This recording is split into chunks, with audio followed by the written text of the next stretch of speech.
I'm joined now by Mark Hamill, who is walking away. It's all over. You missed it. We had a great conversation. Yeah, we did. It was wonderful. Mark, you, I think, are so wonderful with fans. You love fans so much. What is it that you love about the Star Wars community that keeps you just coming back and giving? Well, they're just amazing. They're so kind and so passionate, and, you know, they support you through thick and thin. And their enthusiasm is infectious. You see, I don't see it on a day-to-day basis. So when you come and you're face-to-face with it, and then they tell these incredible stories about how the movies have really influenced them or inspired them or gotten them through tough times or, you know, illnesses and so forth. It's just stunning. Yeah, it's got to be amazing.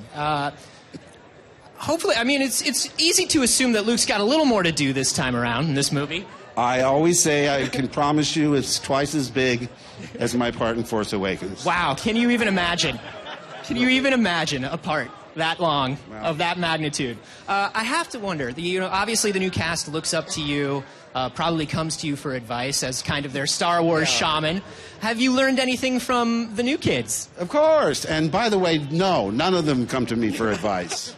Who's the shaman? Well, probably in this case, Rian Johnson. Yeah. I had George, and I had Irvin, and I had Richard, and then I had JJ, and now Ryan. He's those are the most important people when you're making a film.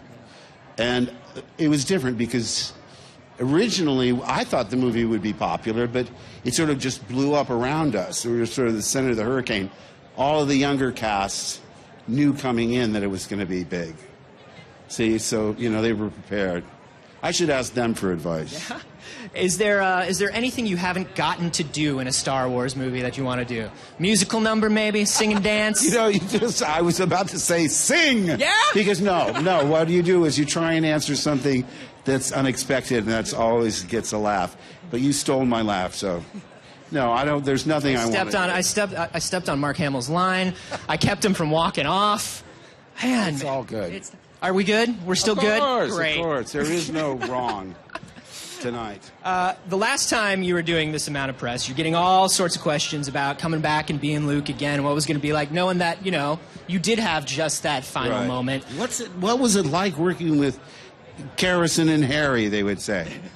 And you would have to think, well, I saw him at lunch, wandering around the studio. But you know, like I say, it was so unexpected. You know, it's just all been fun for me. I just can't believe it.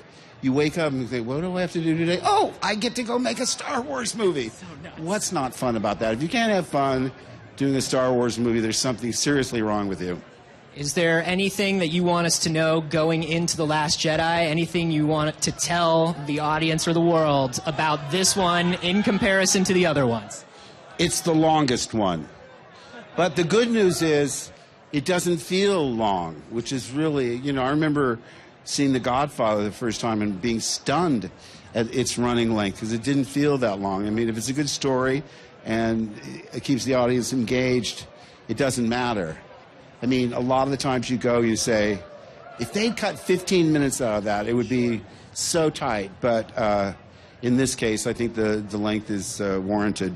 Awesome. So longest Star Wars movie, twice as long for Luke as The Force Awakens, at least. At least. Yeah. Mark Hamill, thank you so much. I do more than rotate and remove my hood. That's a promise.